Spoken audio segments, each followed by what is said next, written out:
E aí pessoal, hoje nós temos vídeo da série ESP aqui no canal. E este vídeo ele é muito aguardado, ele é muito interessante inclusive. Nós vamos comparar o desempenho do ESP8266 com o ATmega 2560. Mas não é simplesmente fazer uma comparaçãozinha básica ali não. Nós vamos olhar a especificação do ESP8266 e vamos fazer um benchmark.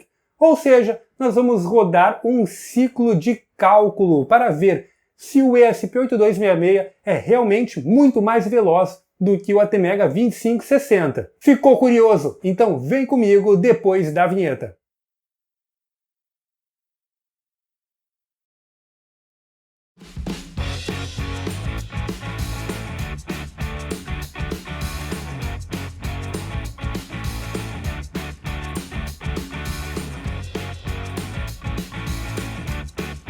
Vamos começar dando uma olhada na especificação do ESP8266. Como processador, nós possuímos um núcleo do tipo RISC, baseado no Tensilica Extensa de 80 MHz. Entretanto, temos aqui algo bem interessante. Esse núcleo consegue trabalhar em velocidades maiores, principalmente por ele possuir um processo de litografia bem mais moderno.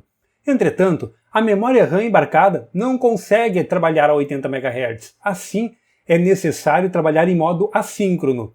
E existe a possibilidade de você configurar este microcontrolador para trabalhar em 160 MHz com a memória em uma velocidade menor, o que acaba sendo uma grande vantagem, principalmente na hora de realizar cálculos mais complexos. Também possuímos uma quantidade bem generosa de memória RAM. Nós temos 32 KB para memória de instrução, 32 KB para o cache de instrução, 80 KB para a memória de usuário e 16 KB para a memória de sistema. Mas olha só, aqui é bem importante deixar isso aqui bem claro. O que nós utilizamos, nós desenvolvedores, são os 80 KB da memória de usuário. O resto são memórias utilizadas diretamente pelo microcontrolador, pelo processador, para realizar a pilha de instruções, para realizar transferências de pagamentos e etc. Então nós vamos ter acesso a estes 80 KB, o que é bastante coisa, né? Afinal de contas, mesmo microcontroladores mais poderosos de 8 bits não possuem tanta memória RAM assim, e o ESP8266 é um microcontrolador de entrada, na linha de 32 bits. Também temos aqui um módulo Wi-Fi. Este microcontrolador pode trabalhar com comunicação, e para isso nós temos o modo B, G e N, o que nos possibilita uma gigantesca gama de aplicações em sistemas IoT e até mesmo industrial. Temos 16 pinos de I/O, SPI via hardware, I2C via software, também I2C através dos GPIOs, utilizando interrupção de sistema, uma UART dedicada, que pode ter o seu TX alterado para o GPIO2, e por fim, um módulo ADC de 10 bits. Ou seja, apenas um pino, né? Mas para determinadas aplicações não tem nenhum problema você ter apenas um pino, você pode também colocar um módulo externo. Mas ok, Josias, trocando em miúdos, o que significa tudo isso daqui para nós? O quão mais rápido é um ESP8266 em relação a um Arduino? Bom, nós vamos agora efetuar essa comparação. Para isto, eu criei este código-fonte aqui, ó. Utilizei uma funçãozinha que eu encontrei aí no Google, vou deixar o link aí para vocês se quiserem dar uma olhada, que faz o cálculo do π. O π é aquele númerozão lá, 3,14, blá blá blá blá blá blá, ele não tem fim, ele é um número recursivo. Se você ficar calculando isso aqui, você vai cada vez encontrar mais casas decimais. Portanto, o π ele é excelente para o benchmark de microcontroladores e processadores em geral. Então eu peguei esta funçãozinha aqui, que justamente faz o cálculo do π. Eu passo aqui, através do M, qual é a precisão que eu quero, o nível de precisão que eu quero ter para o meu cálculo do π. Quantas vezes ele vai realizar o cálculo da aproximação. Para que nós tenhamos o resultado 3,14, nós precisamos de 300 laços de iteração. E este é um cálculo de ponto flutuante, que tende a consumir bastante recurso dos microcontroladores. Então nós vamos realizar duas comparações aqui. Primeiro, nós vamos testar unicamente a velocidade de chaveamento dos I/Os, em comparação com um Arduino Mega. o ATmega 2560, que é um dos processadores mais robustos que nós temos dentro da linha Arduino básica. É claro, nós temos Arduinos com processadores ARM, que são bem mais poderosos, só que também são bem mais caros e inacessíveis à maior parte do público. Então nós vamos comparar um Arduino Mega, que é um processador de baixo custo para intermediário, com um ESP8266, que é um processador de baixo custo. O ESP8266 você consegue comprá-lo na faixa de R$ 6,00 a peça, se você importar direto. O ATmega 2560 você já vai pagar um pouco mais, em torno de 20 a 30 reais por importação direta, apenas o processador. Então vamos ver como ele se sai. Eu vou começar enviando para o ESP8266 apenas o chaveamento. Então eu vou deixar aqui esta define calctest em 0. Assim ele vai vir na nossa função loop, vai passar batido por este if, pois aqui está 0, e vai apenas alterar o nível lógico do pino digital 2, que é o D3 do nosso ESP8266. Então eu vou começar enviando isso aqui para lá, vamos selecionar aqui, já está, Node MCU certinho, vamos deixar ele por enquanto em 80 MHz e vamos colocá-lo em modo programação. Isso aí, está em modo programação, vamos selecionar aqui a porta correta, que é a COM11, e enviar para o microcontrolador. Concluído o envio, agora vamos fazer a mesma coisa, só que para o ATmega 2560.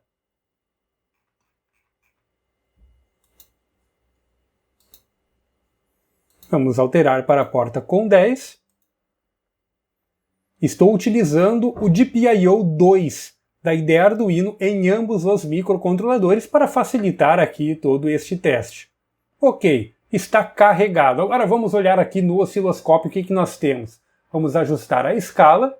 Então, olha só, nós temos em cima o sinal do Arduino Mega e embaixo do ESP8266. Eu vou pausar aqui e vamos utilizar os cursores. Eu consigo alterar o nível lógico no ESP8266 trabalhando a 80 MHz a cada 8 microsegundos, enquanto no ATmega vamos ver qual é o seu tempo de resposta. Ele consegue alternar o nível lógico a cada 7,2 microsegundos. Bah, Josias, então o ATmega 2560 é bem melhor do que o ESP8266, olha só, dá bastante diferença. Calma lá, calma lá. Nós estamos testando apenas a velocidade de chaveamento da sua saída digital. Isso não indica muita coisa. Inclusive, nós podemos alterar a velocidade do processador do ESP8266 para 160 MHz. Vamos fazer isso e ver como fica.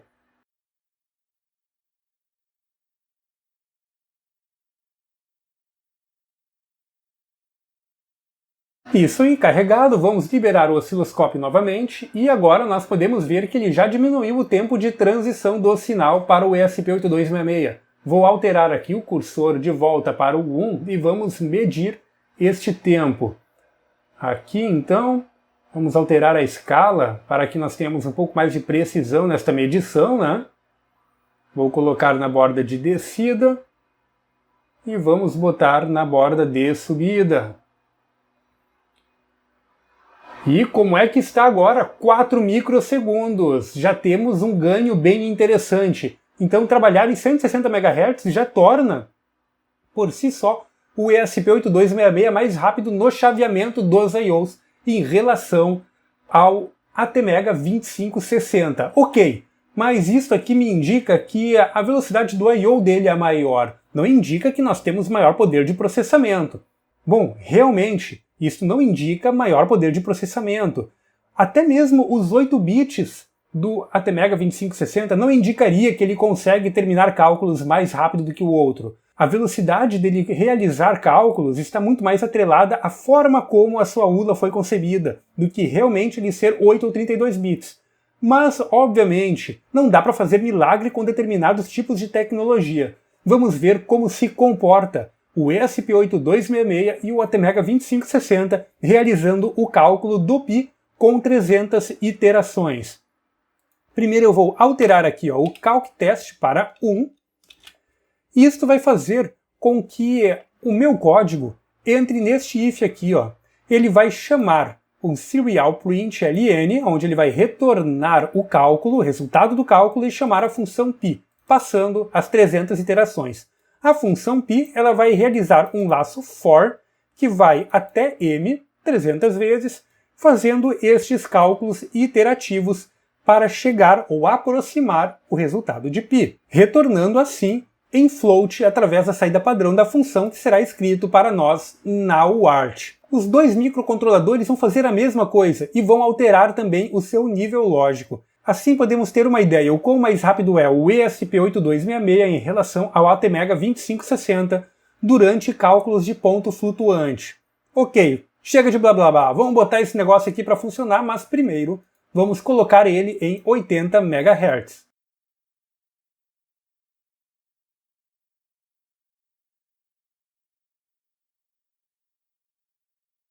Ok, agora vamos fazer a mesma coisa para o Arduino Mega.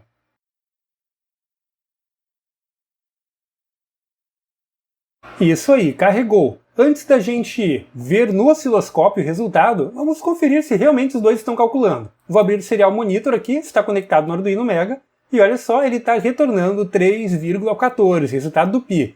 Vamos alterar agora a UART aqui para com 11, que está lá no ESP, e vamos ver se ele também está retornando.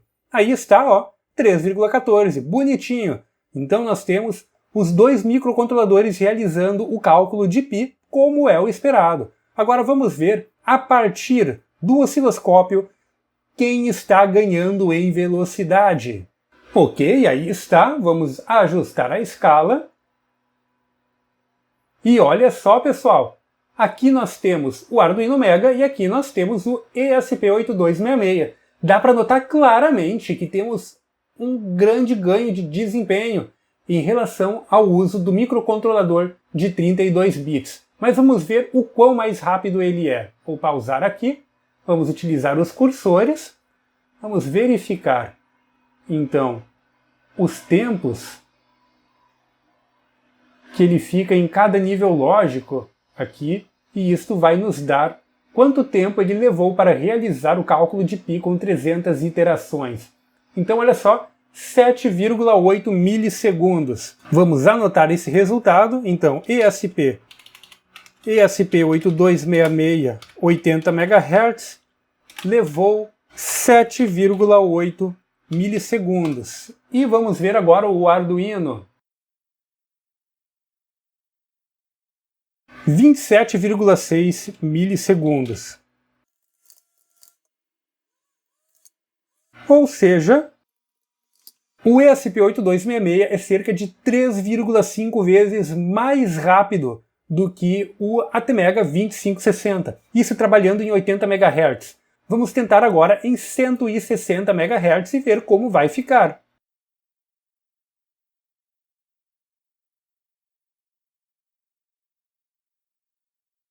Isso aí, concluído. Vamos liberar aqui o osciloscópio e ver o que vai dar de diferença. Olha só, pessoal, a diferença é enorme. É enorme, né?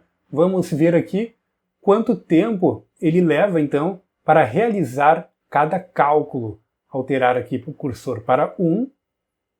Vamos posicionar. Agora o cursor 2. Nós temos, então, 3,88 milissegundos. Isto em 160 MHz. E assim nós podemos calcular o quão mais rápido ele se tornou. 27,6 dividido por 3,8, nós temos que o ESP8266 é 7,2 vezes mais rápido do que o ATmega 2560. Então a grande vantagem do uso do ESP8266 vai residir principalmente se você necessita de maior velocidade de cálculo. Isto é o esperado, afinal de contas ele é um microcontrolador dedicado para IoT com Wi-Fi. Ele precisa ser muito rápido para processar as coisas, de modo a possibilitar uma comunicação fluida. Entretanto, ele possui poucos I/Os, o que acaba não sendo muito interessante para determinadas tarefas onde você precisa realizar muitos acionamentos. A única forma de fazer isso é você criando um barramento de expansão baseado em algum tipo de comunicação como I2C ou SPI, fazendo com que o ESP8266 seja uma ótima escolha para tarefas em IoT que façam muita exigência de cálculo e comunicação. E este foi o nosso vídeo da semana, onde nós trabalhamos com ESP8266, verificando quais são as suas capacidades tanto de cálculo quanto de velocidade de chaveamento nos seus I/Os. Se você gostou, não esquece de deixar aquele like para ajudar com o crescimento do canal. Compartilhe também com seus amigos, principalmente aqueles que gostam de temática maker e estão estudando eletrônica, seja na graduação ou no curso técnico. Dúvidas, críticas e sugestões de tema, utilize os comentários do YouTube. Siga-nos nas demais redes sociais, todos os links estão aí embaixo na descrição do vídeo. Contato para projeto, utilize o e-mail contato@bobsim.com.br. E é isso aí, te vejo no nosso próximo vídeo.